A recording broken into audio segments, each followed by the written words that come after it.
बिस्मिल्लाहिर्रहमानिर्रहीम। अस्सलाम वालेकुम। विनस स्पोर्ट्स के साथ आपका मेज़बान शहजादा मोइन हाजिर है। हम अपने प्रोग्राम में क्रिकेट, हॉकी, फुटबॉल और दीगर खेलों पर बात करते हैं और इसके साथ कोशिश करते हैं जो खेल ग्रास रूट लेवल पर खेले जाएं उसको अपने प्रोग्राम में डिस्कस करें। वर्ल्ड कप बिल्कुल अब करीब आ पड़ा है और इसके लिए मुख्तलिफ जो ममालिक हैं वो अपने 15 रुकनी स्क्वाड का ऐलान करते दिखाई दे रहे हैं। पाकिस्तानी क्रिकेट टीम का अब तक ऐलान नहीं हुआ है, लेकिन कुछ माहिरीन, कुछ साबका क्रिकेटर्स जो है अपनी बाकायदा तौर पर टीम अनाउंस करते दिखाई दे रहे हैं और पाकिस्तान सिलेक्शन कमेटी को भी शायद अब इससे जो मुख्तलिफ क्रिकेटर्स हैं जिन्होंने अपनी अपनी टीमें तैयार की हैं उस तक, वहाँ तक सिलेक्शन कमेटी तक भी ये चीज़ें पहुँचती दिखाई दे रही हैं। तो यकीनन सिलेक्शन कमेटी को थोड़ी सी जो है आसानी होती हुई नज़र आ रही है कि सिलेक्शन में। लेकिन कुछ दिन कबल हमने देखा कि बाबर आजम, मिक्की आर्थर और इंजमामुल हक के दरमियान और ज़का अशरफ के दरमियान एक मीटिंग हुई है जिसमें बाकायदा तौर पर वर्ल्ड कप के लिए टीम अनाउंस के लिए हतमी शक्ल दी गई है। उन 15 रुकनी स्क्वाड कौन सा होगा ये अब से 1 से 2 रोज़ के अंदर इसका ऐलान पाकिस्तान क्रिकेट बोर्ड के चीफ सेलेक्टर इंजमामुल हक करते हुए दिखाई देंगे। और साथ साथ अगर बात कर लें जिस टीम के हवाले से हम बहुत ज़्यादा बातें कर रहे हैं तो उसमें हम देखते हैं कि 3 से 4 नाम ज़रूर अब सामने आ रहे हैं जिन्हें कौमी टीम के लिए मुतालबा किया जा रहा है। इन खिलाड़ियों को ज़रूर शामिल किया जाए। उनमें सबसे ज़्यादा इंपॉर्टेंट अगर देखें तो बहुत से शायकीन क्रिकेट से भी बातें हुई मेरी, तो वो भी ये कहते हुए नज़र आ रहा है, साबका क्रिकेटर से भी बातें हुई तो वो भी ये कहते नज़र आ रहे हैं कि इस टीम के अंदर अम्माद वसीम की बहुत ज़्यादा ज़रूरत दिखाई देती हुई नज़र आ रही है। और साथ साथ अगर देखें तो पाकिस्तान क्रिकेट बोर्ड ने जहाँ 15 रुकनी स्क्वाड टीम को लेकर जाना है वहाँ पर 3 रिज़र्व खिलाड़ी भी अपने साथ लेकर जाएंगे और वो 3 रिज़र्व खिलाड़ी पाकिस्तान क्रिकेट बोर्ड के अपने अखराजात पर जो है इंडिया में बाकायदा पाकिस्तानी क्रिकेट टीम के साथ रहेंगे। साथ साथ पाकिस्तान के अंदर अगर हम देखें तो 40 साल से ज़ायद उम्र के खिलाड़ियों का वर्ल्ड कप जारी है जहां पर पाकिस्तान अपने मैचेस खेलता दिखाई दे रहा है। और साथ साथ दूसरी तरफ देखें तो एशियन गेम्स में Pakistan women's team quarter final तक पहुंच गई है। आज मैचेस ज़रूर नहीं हुए क्योंकि वहां पर बहुत ज़्यादा बारिश हो रही थी जिसके बाइस आज चाइना में पाकिस्तान का क्वार्टर फाइनल नहीं हुआ। सारी सूरत-ए-हाल पर अपने शो पर बात भी करेंगे और साथ साथ एक गुमनाम एक ऐसे आपको बॉडी बिल्डर से मिलवाएंगे जो शायद कुछ उनको पेजराई नहीं मिली जिसके बाइस उन्होंने जो है बॉडी बिल्डिंग का शोबा छोड़ दिया। लेकिन वो उस वक्त किया करते थे जिस वक्त पाकिस्तान के अंदर बॉडी बिल्डर की सिर्फ एक फेडरेशन हुआ करती थी। फिर उस वक्त पाकिस्तान के लिए बॉडी बिल्डर्स के हवाले से जिस तरह बात करें तो सिर्फ से सिंध बॉडी बिल्डर्स एसोसिएशन की जानिब से एक इवेंट हुआ करता था, कराची बॉडी बिल्डिंग के हवाले से एक इवेंट हुआ करता था, पूरे पाकिस्तान के अंदर एक इवेंट हुआ करता था। पूरे पाकिस्तान से मिस्टर पाकिस्तान बनते थे, मिस्टर सिंध बना करते थे, मिस्टर कराची बना करते थे। लेकिन अब हम देखते हैं कि मुख्तलिफ ही फेडरेशन बन गई है और तकरीबन 15 से 17 फेडरेशनें जो हैं बॉडी बिल्डिंग की इस वक्त पाकिस्तान के अंदर काम करती दिखाई दे रही हैं। और मिस्टर कराची, मिस्टर पाकिस्तान और मिस्टर सिंध अब देखें तो हर फेडरेशन का अलग अलग होता हुआ दिखाई दे रहा है। हमने अपने स्टूडियो में एक गुमनाम एक ऐसे बॉडी बिल्डर्स को तलब किया है जो आज इस बदहाली का ज़रूर अपने दास्तान ज़रूर सुनाएंगे कि क्या वजूहत थी कि उन्होंने जो है अपने बॉडी बिल्डिंग का शोबा जो है दरकिनार कर दिया और इस पाकिस्तान के लिए मुतद्दिद है उन्होंने टाइटल भी जीते और पाकिस्तान के लिए कारनामा भी अंजाम देते नजर आए। नेशनल सतह पर अच्छी उन्होंने कारकर्दगी दिखाई। सबसे पहले हमारे साथ आज स्टूडियो में मौजूद हैं जावेद इकबाल भट्टी साहब, स्पोर्ट्स एनालिस्ट हैं, हमारे साथ हमेशा स्टूडियो में मौजूद रहते हैं। और हमारे साथ है जिस तरह मैंने इंट्रो में कहा कि एक ऐसा गुमनाम सितारा मौजूद है बॉडी बिल्डर का, तो सैयद मुशर्रफ अली साहब है हमारे साथ यहाँ पर स्टूडियो में मौजूद है। मिस्टर यूथ कराची 1980 में रहे, फिर जूनियर मिस्टर सुपर कराची 1981 में रहे, मिस्टर जूनियर कराची 1982 में रहे और जूनियर मिस्टर सिंध 1983 में रहे, junior mister Pakistan class winner 1983 में रहे। तो बहुत बहुत शुक्रिया आपका मुशर्रफ साहब हमें टाइम देने का। सबसे पहले जावेद साहब की तरफ आते हैं। जावेद साहब क्या कहेंगे वर्ल्ड कप स्क्वाड के हवाले से? बड़ी खबरें आ रही हैं कि अब सिलेक्शन कमेटी को शायद कुछ आसानियां होती हुई दिखाई दे रही हैं इस टीम को बनाने के लिए, लेकिन जो बाकायदा तौर पर मुज़ाकरात हुए इंजमामुल हक, बाबर आजम, मिक्की आर्थर, ज़का अशरफ, क्या समझ रहे हैं कि उसके बाद जो फाइनलाइज टीम हुई है आप समझिए कि वही जाएगी या फिर अवाम के प्रेशर पर 2 से 3 प्लेयर्स के लिए प्रेशर आ रहा है, आप समझते हैं कि सिलेक्शन कमेटी उनको भी इंक्लूड करेगी टीम के अंदर? बहुत शुक्रिया मोइन भाई, जिस तरीके से आपने बहुत गंभीर तहरीर बांधी है। ये पाकिस्तान क्रिकेट बोर्ड आपको पता ही अब गड़े मुर्दे उखाड़ने का टाइम नहीं है। कारकर्दगी जो है वो सबको पता, आपको नज़र आ रही है टीम की। और टीम तो तकरीबन यही है जो हम आप रोज़ यहाँ बैठ के बातें करते हैं। और हाँ, जब से शाहिद आफरीदी ने अपनी टीम अनाउंस की है तो उस पर भी शायकीन क्रिकेट जो पहले से ही, जैसे अमाद वसीम के हक में हम भी यहाँ बैठ के बात करते रहे अमाद वसीम के, क्योंकि आपको ऐसे प्लेयर की ज़रूरत है टीम में। उसके बाद क्रिकेटिंग दिमाग है और डेथ में जाके अगर आपको कभी बैटिंग में परेशानी होती है तो वो आपको रन्स भी कर देता है। और अगर आपके बॉलर्स की, अगर फास्ट बॉलर अगर आपको पता है कि उनको रन्स लग रहे हैं तो बीच में अमाद आके रन्स रोकने की सलाहियत रखता है और आपको पता है विकेट टेकर है और टेकिंग बॉलिंग पहले ओवर से भी वो बॉल करा सकता है। तो मैं भी ये समझ रहा हूँ कि हमारी टीम जो ये तो कंप्लीट तो है, लेकिन अमाद वसीम की इस टीम में बहुत ज़रूरत है। जिस तरीके से आपने जमान खान को इंक्लूड किया, और हो सकता है कि हसन अली भी इस टीम का हिस्सा बन जाए। और तीन जो आपने कहा है कि रिजर्व प्लेयर जो मकसद बोर्ड के खर्चे पे जाएंगे और वो टीम का हिस्सा तो नहीं होंगे, लेकिन वो डग में भी नहीं रहेंगे, वो अलग ही रहेंगे। लेकिन जहां आपको ज़रूरत पड़ेगी आप उनको रिप्लेस कर सकते हैं, ना कि आपको पाकिस्तान से बुलाना पड़े।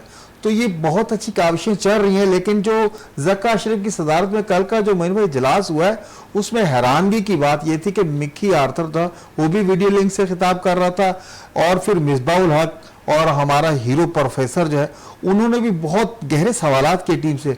लेकिन जो चीफ सेलेक्टर इंजमामुल हक थे उनकी गैर मौजूदगी में ये जो इजलास हो रहा था, कप्तान समेत पूरी टीम के जवाब जो वहां देने होते हैं, बाबर ने तो सेटिस्फाई कर दिया होगा जक्का अशरफ को भी, और जो सवालात के जवाब इंजमाम ने देने थे वो वहां मौजूद नहीं थे। ये लम्हा फिक्रिया, ये समझ में नहीं आ रहा कि ऐसे अहम मीटिंग में जो हमारे चीफ सेलेक्टर उनका ना होना ये बड़े गौर तलब बात है। और टीम में जिस तरीके से हमने यहाँ बैठ के बहुत आवाज़ें उठाई कि नया जो यंग जनरेशन उनको भी टीम का हिस्सा बनाया जाए, लेकिन ये कि तजर्बे का कोई नामुल बदल नहीं है। आज जिस तरीके से हम आवाज़ के लिए आवाज़ उठा रहे हैं, इसीलिए हमने सऊद शकील के लिए उठाई, सरफराज अहमद के लिए भी उठाई। लेकिन ये कि अब जो सिलेक्शन, मैंने आपको पहले ही कहा था, टीम तो पहले ही समझे सिलेक्ट हो चुकी, एक से दो नाम हैं जो इसमें इंक्लूड होने, जैसे अमाद वसीम आ जाएगा, अबरार आ जाएगा या जमान खान आ जाएगा, ये हैं। और आज तो हमारे जराए बता रहे हैं कि हसन अली का भी कोई चांस है कि फाइनल 11 में जो है उनका नाम आ जाए।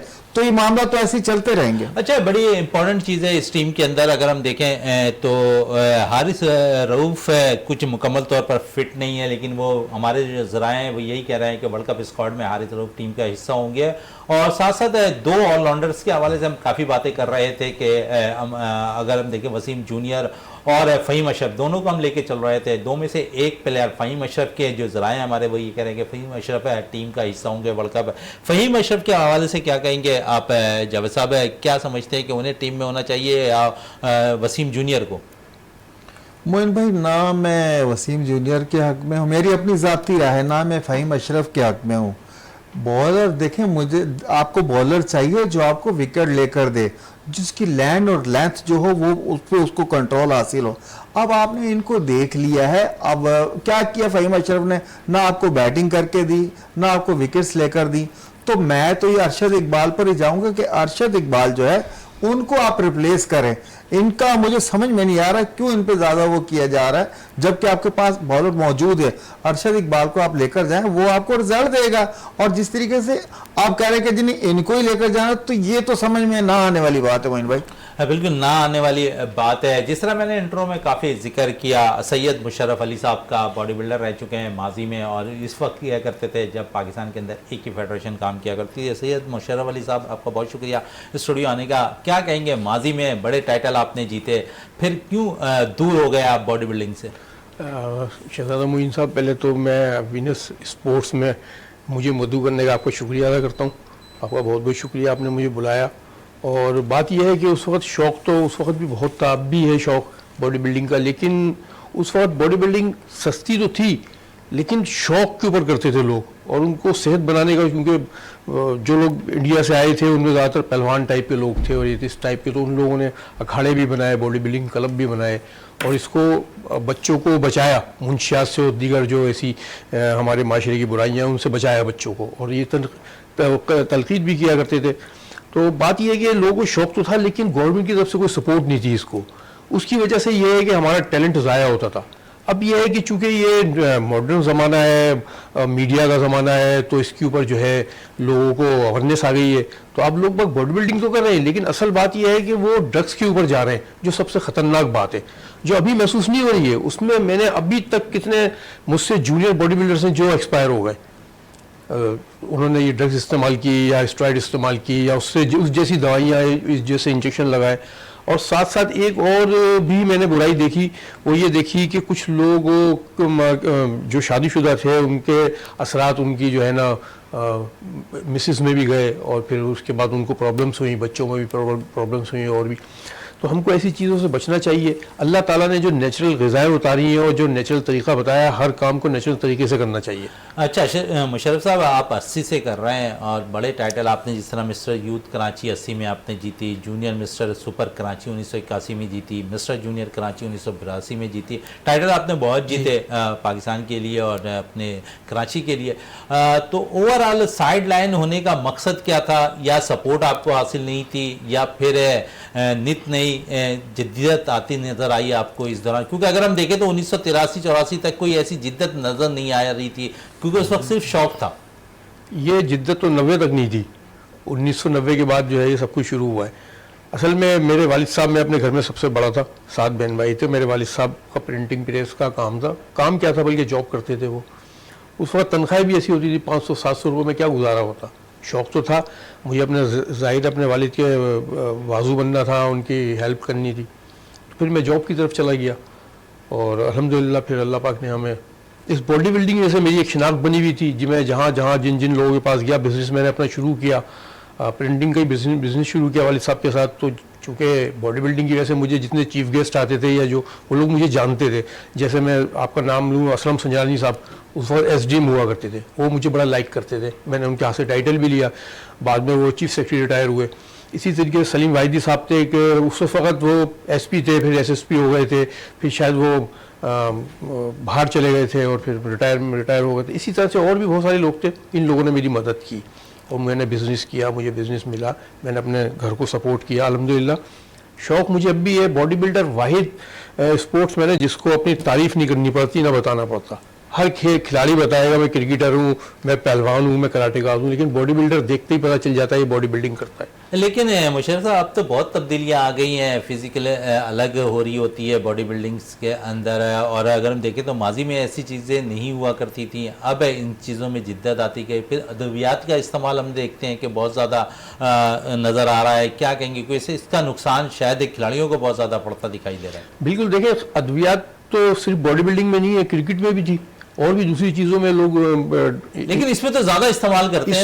इसलिए ज़्यादा कर रहे हैं कि मैंने अभी आपको शायद एक मिसाल इस तरह से दे रहा हूँ कि अगर आप बॉयलर चिकन जो है वो आप तैयार करेंगे तो वो 2 महीने 1.5 महीने में तैयार कर लेंगे, लेकिन अगर देसी मुर्गी पाल रहे हैं आप या मुर्गा पाल रहे हैं तो वो तो 1 साल 12 महीने के अंदर ही जाके कंप्लीट होगा ना। लेकिन उसकी फुर्ती और चुस्ती और उसकी ताकत में और इसमें ज़मीन आसमान का फ़र्क है। इसको सिर्फ इतना पता है कि मैंने सिर्फ दाना खाना है, और मुर्गी उसको, हमारी जो देसी मुर्गा उसको अगर आप पकड़ने जाओ भाग जाएगा। अल्लाह ने उसको दिमाग भी दिया, सलाहियत भी है, ताकत भी दी है। जी सर। अशरफ भाई, ये मैं आपसे पूछना चाहूँगा, आजकल के जो प्लेयर्स हैं वो एक नाम उन्होंने दे दिया सप्लीमेंट। वो कहते हैं जी इसके कोई जो है ना वो नताइज नहीं निकले, सिर्फ सप्लीमेंट जो बना ही बॉडी बिल्डर्स के। आया आप क्या समझते हैं वो भी, उसके भी साइड इफेक्ट होते हैं? क्योंकि लड़के अक्सर मैंने देखा क्लबों में, जिम में गाने लगे हुए अपना वो कर रहे हैं, सप्लीमेंट साथ चल रहा है। तो ये सप्लीमेंट आया कि कोई नशा है, कोई ये पट्टे बनाने की है, या इसके जो बाद में रिजल्ट आता है वो कब से आना शुरू होता है? देखिए, ये सप्लीमेंट के नाम से जो चीज़ें आ रही हैं ना, ये अगर बाहर से आ रही हैं तो इनके अंदर तो ऐसी चीज़ें शामिल है जो हमको पता ही नहीं है कि उसके क्या क्या चीज़ें उसके अंदर शामिल है। उनके यहाँ तो सूअर की चर्बी भी जिस्म को फुलाती है, तो हो सकता है वो भी उसमें शामिल हो। लेकिन कुछ हमारे पाकिस्तान में भी लोग बागों ने जड़ी बूटियों से पीस पास के वो सप्लीमेंट के नाम से बना लिए। मेरे जो उस्ताद थे मुझे बॉडी बिल्डिंग जिन्होंने शुरू कराई, उनका नाम है हकीम मोहम्मद असलम। उनका लियाकताबाद में साफी दवाखाना है, उनके वालिद हकीम थे, उनके नाना हकीम थे। वो खुद भी इस वक्त 82 साल के हैं और मुझसे थोड़े ही बूढ़े नज़र आते होंगे, और ना वो यंग ही है, तकरीबन 82 साल के हकीम। तो वो मुझे, जैसे एक जो बूटी थी असगन, जो आज भी इस्तेमाल होती है जड़ी बूटी में, वो कहते थे कि वेट बढ़ाती है, वो मुझे उस वक्त वो पिसवा के वो देते थे। सोयाबीन की दाल एक आती थी, सोयाबीन की दाल लोग खाते हैं, अभी भी खाते हैं, लोबिया के नाम से आती है अब शायद, बिल्कुल ऐसा ही। तो और वो वेट बढ़ाती है, बहुत ताकतवर चीज़ है। चना है। असल बात ये सारी जितनी भी ग़िज़ाएं अल्लाह पाक ने उतारी हैं, ये सब हमारी दवाएं भी हैं और ये सब हमारी बॉडी के लिए ज़रूरी है। हमको पता नहीं, अवेयरनेस नहीं है कि हम अगर हम एक सिस्टम बना लेंगे किसमें कितनी प्रोटीन है, किसमें कितना कैल्शियम है, तो हम खुद भी ये काम कर सकते हैं, लेकिन हमको पता ही नहीं है। अब हम और सर जब आप मकसद ये बॉडी बिल्डिंग करते थे, इतने जदीद इक्विपमेंट नहीं आए थे, अब तो इतने जदीद इक्विपमेंट आ गए हैं कि उस पर लड़के जो है ना इतनी कसरत करते हैं, उन्होंने एक टाइम बांधा हुआ है। और आपको पता है बॉडी बिल्डिंग जितने भी आप यहाँ क्लब है, एसी सब में चल रहा होता है, इससे तो आप इत्तेफाक करेंगे। आपके टाइम में और इस टाइम में क्या फर्क है? आपकी ट्रेनिंग का टाइम क्या होता था और इनकी ट्रेनिंग का बिल्कुल ही वेदर चेंज हो गया। इस पे जरा रोशनी डालें, नाजरीन को पता चले। पहले तो ये होता था कि ज़्यादातर लोग तो ये कहते थे कि सुबह सुबह फजर के टाइम पे जाएं तो खाली पेट एक्सरसाइज अच्छी होती है। मैंने फजर के टाइम भी एक्सरसाइज की है, लेकिन मुझे सच्ची बात ये मुझे मज़ा नहीं आया। मेरे अंदर उतनी क़ुव्वत नहीं होती थी वेट उठाने की, और चूँकि पेट खाली होता था। लेकिन जो बेहतरीन टाइम है ना, जो मैंने खुद अपने लिए सेलेक्ट किया था, वो मैंने 4 बजे से लेकर 6 बजे तक का टाइम। इस टाइम के अंदर दोपहर को आज इंसान खाना खाता है, उसके जिस्म के अंदर ताकत भी होती है, बॉडी में भी। तो मैंने 2.5 घंटे 3 घंटे में एक्सरसाइज करता था अल्हम्दुलिल्लाह। और अब तो लोग थोड़ी से एक्सरसाइज करते हैं, बाकी इंजेक्शन लगाते हैं, वेट वो बॉडी खुद ब खुद फूलना शुरू हो जाती है। तो सर इसको कंपेयर करना, जो ये एसी चला के एक्सरसाइज एसी वगैरह चला के एक्सरसाइज करना गलत है। अगर आप ठंडा पानी पीते हैं वो जोड़ों में बैठ जाएगा, सख्त नुकसान देगा। अगर आप एसी में कर रहे हैं तो आपके जिस्म के मसाम जो है वो बंद हो जाएंगे, क्योंकि आपका जो पसीना है, आपका पसीना निकल रहा होगा और वो एसी उसको रोक रहा होगा, तो उसके भी नुकसान आते हैं। तो नुकसान तो है ना। अच्छा, पिछले अगर हम देखें तो फेडरेशन बड़ी हुआ करती है, अब इतनी फेडरेशनें हो गई हैं बॉडी बिल्डिंग की कि 17 फेडरेशनें हो गई हैं। एफिलेटेड भी कोई है, कोई नॉन एफिलेटेड भी है। क्या कहेंगे, ये भी तो नुकसान होता नज़र आ रहा है। आप जिस वक्त बॉडी बिल्डिंग किया करते थे उस वक्त अगर देखें तो मिस्टर पाकिस्तान भी एक हुआ करता था, मिस्टर सिंध भी, मिस्टर कराची। अब तो हर कोई अपनी छतरी तरह जो है ना मिस्टर पाकिस्तान, मिस्टर सिंध और मिस्टर कराची बनता दिखाई देता है। असल में स्पोर्ट में स्पीड जो है ना लोगों में बहुत कम होती है। उस वक्त तो वैसे भी लोग अनपढ़ होते थे। जिस बंदे का रैंक ऊपर नीचे हो जाता था ना, वही बोलता था मेरे साथ बेईमानी हुई है। उसके बाद फिर ये हुआ कि वो अपनी अपनी क्लब, अपनी अपनी एसोसिएशन बनाते चले गए। आप सही कह रहे हैं, सही फरमा रहे हैं। आपके 17 एसोसिएशन इस वक्त काम कर रही हैं। उसके अंदर कुछ कोई सिंध स्पोर्ट बोर्ड से इलाक़ भी कर लिया है, किसी ने पंजाब से इलाक़ कर लिया। इस तरह से करके जिसका जिस तरीके से लग रहा है वो सिस्टम वो चला रहा है। लेकिन हकीकत ये है कि अभी भी जो है ना, जो फेडरेशन है ना, फेडरेशन ही ऊपर है। वही लड़कों को बाहर लेके जाती है, नेशनल इंटरनेशनल उसमें मुकाबलों में हिस्सा दिलवाती है। लेकिन ये कि कुछ लोग अपने प्राइवेटली भी लेके जा रहे हैं। अच्छा, ये जो प्राइवेटली लेकर जा रहे हैं, आप समझ रहे हैं कि वो अपने क्लब को ज़्यादा फेवर कर रहे होते हैं कि जिस तरह अगर कोई आप किसी मुकामी क्लब में आप बॉडी बिल्डिंग कर रहे हैं तो वहाँ पर अगर फेडरेशन देखती है कि मुख्तलिफ इवेंट्स हो रहे हैं गैर मुल्क के अंदर, तो वहाँ अपने ही खिलाड़ियों को ज़्यादा वो तरजीह देते हुए नज़र आते हैं, बजाय इसके कि किसी भी इवेंट के लिए वो ओपन ट्रायल्स कर लें। असल बात यह है कि अब तो कमर्शलाइज हो गया सारा सिस्टम, और बहुत अच्छे पैमाने पर कमर्शलाइज हो गया। बड़े बड़े लोग इसके अंदर आ गए, उन्होंने पैसा लगाया काफ़ी, और अब तो बॉडी बिल्डरों की कीमत लगती है। जो अच्छा बॉडी बिल्डर है उसको बुला लिया जाता है, अब हमारे क्लब में आ जाए, हम आपको ये पैकेज देते हैं, हम आपको ये चीज़ें देंगे, तो वो चला जाता है। या हम आपको इस इवेंट में लेके जाएंगे बाहर, जापान या अमेरिका जो। तो अब ये सारा सिस्टम जो है ना, ये भी एक गलत है। एक कंपटीशन, ये अपने आप को ही यकीनन अपने क्लब को और अपने आप को जो है ना एक्सपोज करने वाली बात है। पाकिस्तान के लिए तो कौन इस वक्त कर रहा है? कोई भी नहीं कर रहा। मैं ये समझता हूँ कि सब ज़्यादातर अपनी छतरी को चमकाने के चक्कर में लगे हुए हैं। बिल्कुल। तो अशरफ भाई, आपका मुशर्रफ भाई जितना आपका वसी तजर्बा है, तो आपसे फेडरेशन या किसी भी बंद ने कभी राब्ता नहीं किया आपके तजर्बे से, या आपके मतलब जो आपके फन है वो आगे मुंतकिल करें और वो फायदा उठाएं? आज तक किसी फेडरेशन ने आपसे राब्ता नहीं किया? नहीं, मैं पुराने लोगों के साथ में खुद हूँ, लेकिन बात दरअसल ये है कि मैंने बताया ना आपको, ये मेरे 7 बहन भाई थे। मैंने अल्हम्दुलिल्लाह जब मैं अपने वालिद साहब का बाजू बना तो मैंने अपनी बहनों की शादी की, अपने 3 भाइयों की शादी की, फिर मेरी शादी हो गई, मेरे बच्चे बड़े हो गए। मैं माशाल्लाह मेरे 2 बच्चे यूनिवर्सिटियों से फारिग हुए। एक ने कंप्यूटर साइंस में इंजीनियरिंग की है, दूसरी मेरी बेटी जिसने अभी मैंने उसको MA इंग्लिश करवाया था ख़ास तौर पे CSS की तैयारी के लिए, और जिसका मैंने बताया अभी फॉर्म जो है उसने किया। 2 बच्ची, एक बच्ची मेरी जो है बहरिया यूनिवर्सिटी में जा रही है, BBA कर रही है। तो ये सारी वजूहत थी। अगर मैं इन पर तवज्जो नहीं देता, बॉडी बिल्डिंग की तरफ लगा रहता, तो मैं ये मुस्तकबिल इन बच्चों का। लेकिन अब तो समझते हैं कि कोई भी बॉडी बिल्डर बन जाए मैंने तो ये उसका किया, मुस्तकबिल अब बन मैंने जाए। ये किया है मुर्शिदार मोइन भाई साहब, आपकी मैं बात को कर रहा हूँ, मुझे थोड़ा सा सियासत का भी शौक है, लेकिन मैं सियासत के अंदर बिल्कुल नजरियाती आदमी हूँ। मैं टोटल उससे हटके चलता हूँ। मुझे जो है ना, जो आजकल की सियासत है उससे, उसमें भी मैंने स्पोर्ट्स को चुना है। तो मैं पाकिस्तान मुस्लिम लीग काफ का स्पोर्ट्स विंग सिंध का सदर हूँ। बिल्कुल मुशर्रफ साहब, इस पे मजीद भी बात करेंगे। इस वक्त मुझे ब्रेक के लिए कहा जा रहा है, ब्रेक से वापस आते हैं तो गुफ्तगू को मजीद जारी रखते हैं।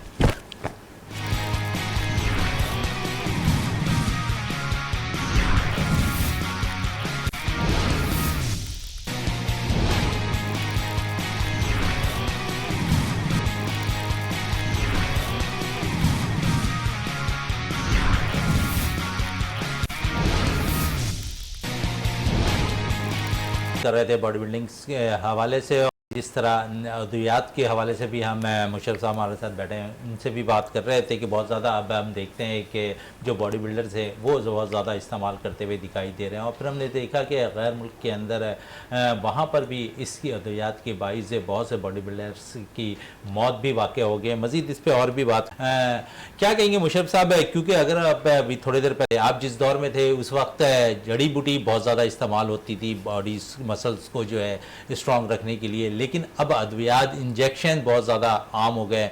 अच्छा, साथ साथ हम देखते हैं कि मुख्तलिफ जो क्लब्स हैं, जो बॉडी बिल्डर्स जिम्स नज़र आ रहे हैं, वहाँ पर अपने जिम्स के बच्चों को ख़ासकर हम देखते हैं कि वो अद्वियात इस्तेमाल कराई जाती है ताकि वो मुकम्मल तौर पर उनकी मसल्स उभर कर सामने आए। और फिर उनको, जिस तरह मैं जिक्र कर रहा हूँ कि अब अम्ब्रेला तले, एक ही अम्ब्रेला तले कोशिश होती है कि जो है बाकायदा तौर पर हमारे जेम्स का बच्चा जो है टाइटल के लिए जाए, वही जीते, मिस्टर कराची भी बने, मिस्टर सिंध भी बने, मिस्टर पाकिस्तान भी बने, और दीगर ममालिक के अंदर भी हम देखते हैं कि बहुत ज़्यादा इन खिलाड़ियों को जो है ले जाया भी जाता है जिनके मसल। तो क्या समझते हैं, ये अद्वियात का इस्तेमाल या जड़ी बूटी, ये दोनों में से आप कितना फ़र्क देखते हैं?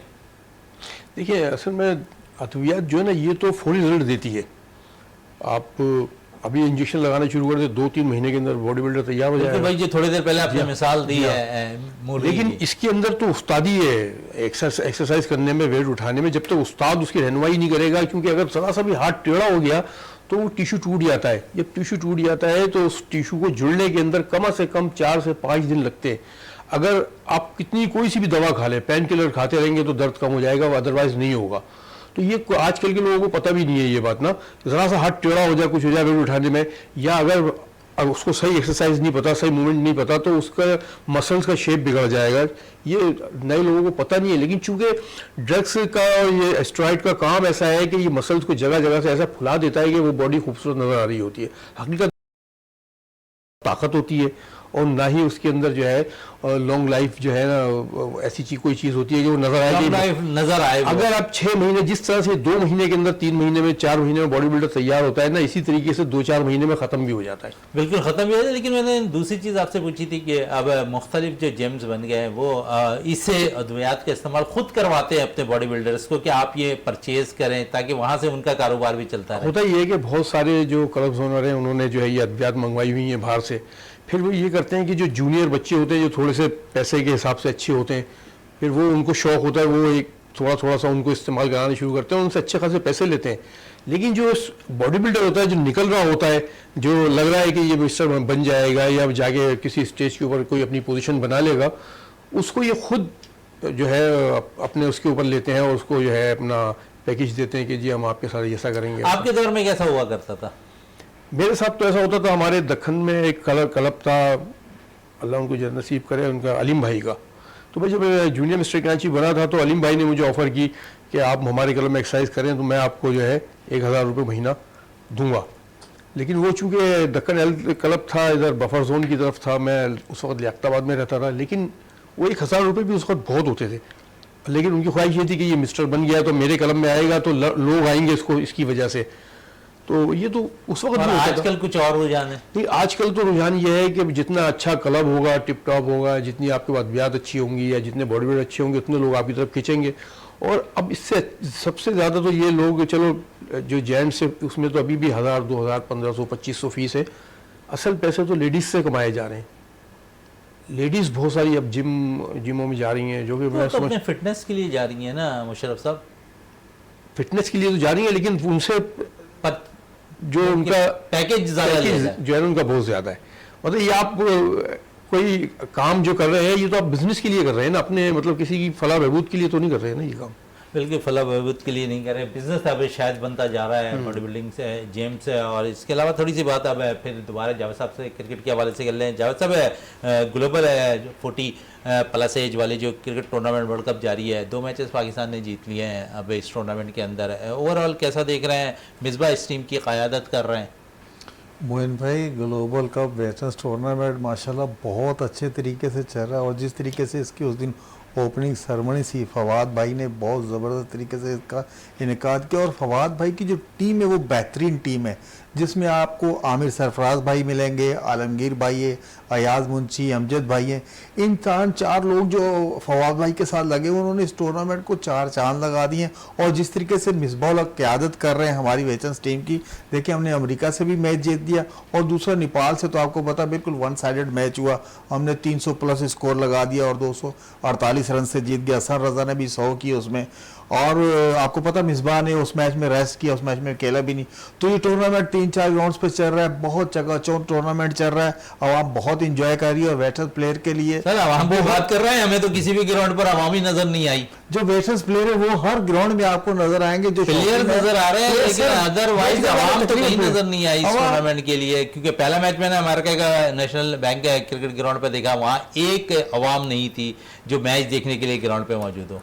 सर ये तो फिर आपको तवज्जो देनी चाहिए, मीडिया पे थोड़ा सा शो कर दें आप भी, जिस तरीके से हमने तो कर दिया, लेकिन ये कि आवाम की सहूलत के लिए भी कुछ मीडिया और इलाहात क्या करवा करेगा? दें। निजी एक टीवी चैनल पे बराह रास्त इस मैचेस को दिखाया जा रहा है, यूट्यूब पर मुख्तलिफ मैचेस जो है जो 3-4 ग्राउंड पे मजीद हो रहे हैं, उसे यूट्यूब पे बाकायदा दिखाया जा रहा है लाइव। तो और मीडिया क्या करेगा? इन मोइन भाई, चीज़ों को जैसे बाकायदा तौर पर हम देख रहे हैं वेटरन्स को प्रमोट कर रहा है, लेकिन आवाम कहाँ है? मोइन भाई, जैसे जैसे ये टूर्नामेंट आगे बढ़ेगा ना, तो इंशाल्लाह आपको अवाम भी नजर आएगी ग्राउंड्स में, और प्लेयर्स के साथ अवाम आप देखेंगे कि अवाम आपको नजर आएगी। बिल्कुल आवाम नजर आएगी। जैसे आगे आप कह बढ़ेगा। रहे हैं, अगर हम बात कर लें नेशनल बैंक क्रिकेट ग्राउंड की, तो जहां पर हम देखें तो हमारे पास है बिल्कुल ही लेजेंड प्लेयर्स खेल रहे हैं, जिनका नाम है दुनिया भर के अंदर। Shahid Afridi, Abdul Razzaq, Hasan Raza, Misbah ul Haq, top class players खेल रहे हैं। तारिक हारून डोमेस्टिक का बेहतरीन परफॉर्मर, वो खेलता हुआ नजर आ रहा है।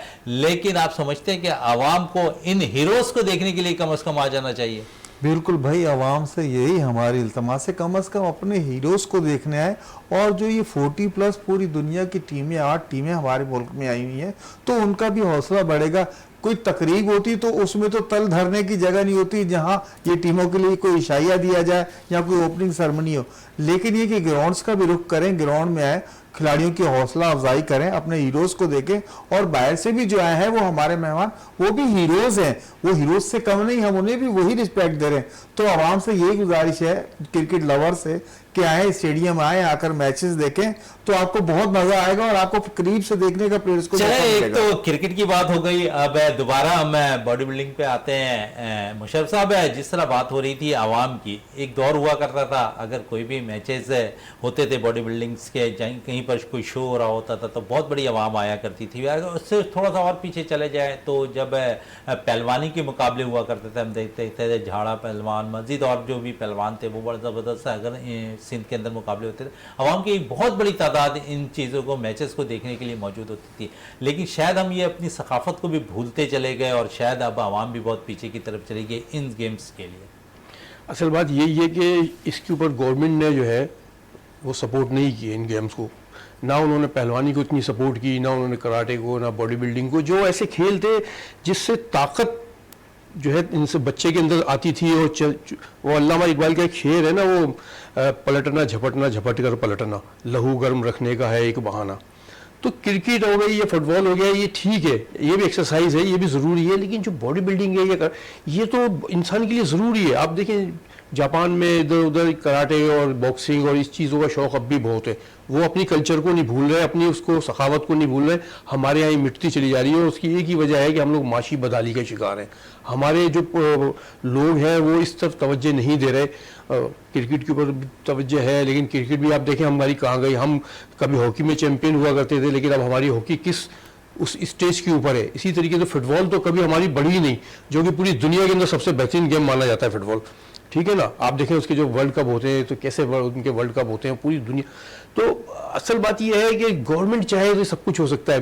मैंने अभी आपसे जैसे जिक्र किया था कि मैं एक स्पोर्ट्स विंग का मैं सदर हूँ, तो मैंने अपने इसमें मैं इसीलिए गया हूँ कि इंशाल्लाह ताला मैं पूरी कोशिश करूँगा कि मैं कराची के अंदर तमाम स्पोर्ट्स को प्रमोट करूँ। मेरे पास एक प्लान है और मैं उसके ऊपर काम कर रहा हूँ इंशाल्लाह ताला। तारिक हसन भाई हमारे जो है वो हमारे सिंध के सदर हैं और उन्होंने मुझे बनाया, और मैं इसीलिए मैं अपने साथ राशिद महमूद को लेके आया हूँ। वो खुद इंटरनेशनल क्रिकेटर है, उसको मैंने अपने कराची डिवीज़न का सदर बनाया है। इसी तरीके से रमज़ान दादा हैं, उनके पास 7 क्लब है बॉडी बिल्डिंग के, वो खुद मिस्टर सिंध भी रहा है वो लड़का, तो मैंने उसको अपना जनरल सेक्रेटरी बनाया है। जैसे सलाम भाई का मैं जिक्र कर रहा था, ये हमारे बहुत सीनियर हैं और पाकिस्तान के एक एक बॉडी बिल्डर्स को, नए पुराने को, सबको जानते हैं। एक बहुत बड़ा व्हाट्सअप ग्रुप भी चलाते हैं वो अपना इसके स्पोर्ट्स के हवाले से।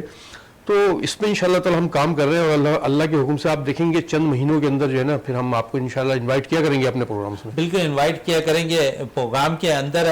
थोड़ी सी बात अब क्रिकेट वर्ल्ड कप स्क्वाड की हो रही है, तो आज मैं आपको अपने ज़राए के मुताबिक टीम बता दूं जो अगर विनर्स टीम के नाज़रीन सुनना चाहें इस टीम को, जो मेरे ज़राए वो जो 15 रुकनी स्क्वाड है वो इन खिलाड़ियों पर मुश्तमिल हो सकता है। फ़खर जमान, इमामुल हक, अब्दुल्ला शफीक, बाबर आजम, मोहम्मद रिजवान, शादाब खान, उसामा मीर, शाहिन शाह अफरीदी, जमान खान, सलमान अली आगा, इफ्तिखार अहमद, हारिस रऊफ़, सऊद शकील, फ़हीम अशरफ, इब्रार अहमद। जबकि 3 जो प्लेयर्स है टीम के साथ ट्रैवल करेंगे जो पाकिस्तान क्रिकेट बोर्ड अपने अखराजात पर लेकर जाएगा।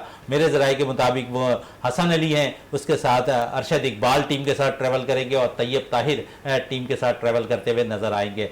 ये वो 18 प्लेयर जो टीम के साथ जाएंगे। बकिया 5 रिजर्व प्लेयर में सरफराज अहमद का नाम ज़रूर शामिल है, मोहम्मद हारिस का नाम ज़रूर शामिल है। इस पर मजीद 3 प्लेयर्स के हवाले से मैं आपको अगले प्रोग्राम में ज़रूर अपडेट करूंगा। जावेद साहब से इसी टीम के हवाले से बात कर लें। जावेद साहब क्या कहेंगे इस टीम के हवाले से जो मैंने अपने ज़राए के मुताबिक जो टीम बताई है?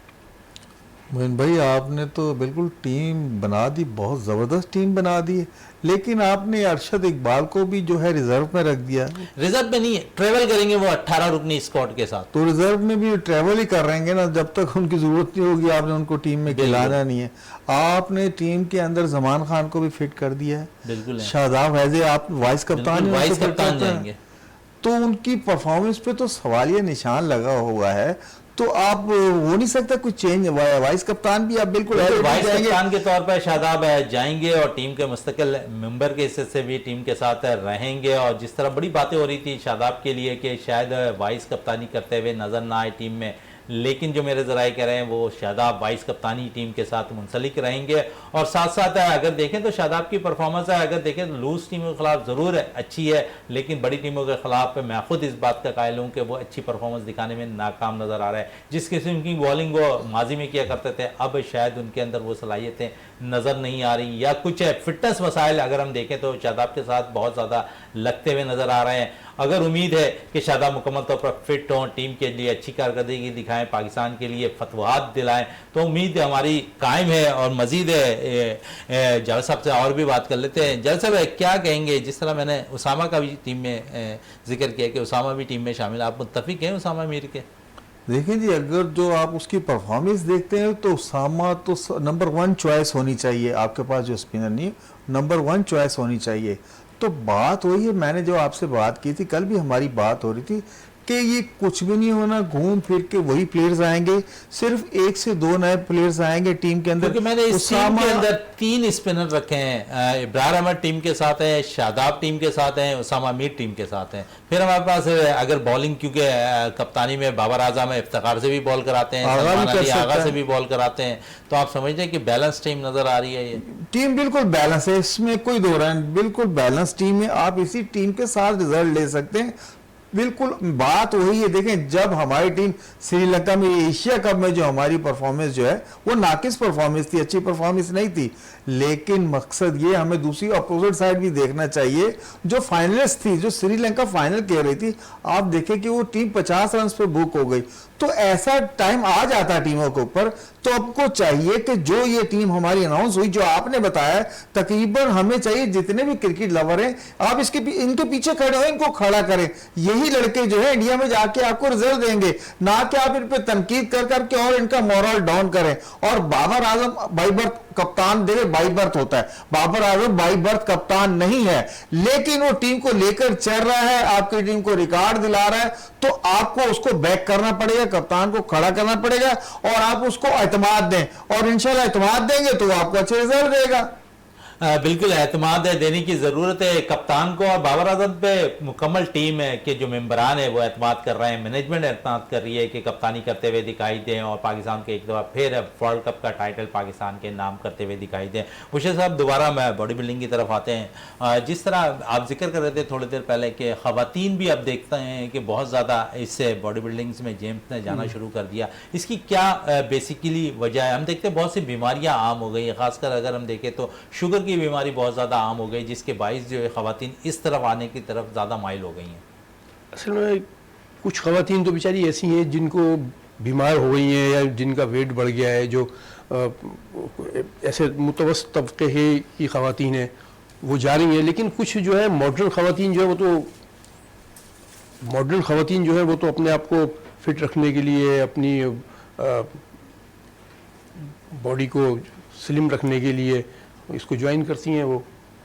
अच्छा, हम देखते हैं उससे साथ साथ जो है बाकायदा तौर पर ख़वातीन के साथ अगर हम देखें तो मर्द हजरात खुद अपनी, क्योंकि अगर लाइफ ज़िंदगी के रियल पे बात कर लें तो हस्बैंड वाइफ भी अब कोशिश कर रहे हैं कि मुकम्मल फिट रहने के लिए जिम जाते हुए ज़्यादा नजर आए। बिल्कुल जाना चाहिए, लेकिन मैं ये समझता हूँ कि ख़वातीन जिम जाए ना जाए, अगर वो घर के अंदर जिस तरह से कंटिन्यू करें जी, ख़वातीन जिम्स अगर ख़वातीन अगर जिम्स नहीं भी जाती हैं तो घर के अंदर भी वो एक्सरसाइज कर सकती हैं और फिट तो रहना चाहिए। साफ ज़ाहिर है हस्बैंड वाइफ को दोनों को फिट रहना चाहिए ताकि उनके घर का माहौल जो है अच्छा रहे उनका। अच्छा, उसके साथ साथ क्योंकि अब थोड़ी सी बात है सियासत की भी चल निकली है, तो सियासत में क्या समझते हैं कि किरदार कैसा देख रहे हैं खेलों की तरफ? जो भी सियासतदान आता है किसी भी ओहदे पे फाइज हो सिवाय स्पोर्ट्स मिनिस्टर के, हम नहीं देखते हैं कि वो जो है खेलों को जो है प्रमोट करने की कोशिश करे सिवाय स्पोर्ट्स मिनिस्टर के।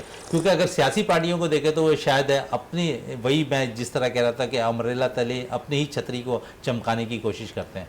नहीं, हमारी सियासी पार्टी है, हमारे चौधरी शाफे साहब जो हैं वो हमारे पंजाब के प्रेसिडेंट हैं और वो कबड्डी एसोसिएशन के प्रेसिडेंट भी हैं। कबड्डी भी एक अच्छा खेल है और वो उसको वहाँ पे पंजाब में अब भी पहलवानी, कबड्डी, बॉडी बिल्डिंग इसका अभी भी रिवाज है, कुछ वहाँ पे है। तो अल्हम्दुलिल्लाह हमने प्रोग्राम ये बनाया इंशाअल्लाह ताला कि हम इससे पार्टी के तवस्सुत से जो है ना अपने लड़कों को इंशाअल्लाह क्रिकेट बिल्कुल पार्टी के तवस्सुत से भी टीम को बनाने की कोशिश करेंगे। मुशर्रफ साहब आपका बहुत शुक्रिया, जावेद इकबाल साहब आपका बहुत बहुत शुक्रिया। प्रोग्राम का अख्ताम करते हैं इस दुआ के साथ कि पाकिस्तान में खेल और खिलाड़ी तरक्की करते रहें और पाकिस्तान का सब जलाली परचम दुनिया भर में रोशन रहे। इसी के साथ अपने मेज़बान शहजादा मोइन को इजाज़त दें। पाकिस्तान जिंदाबाद। Thank you.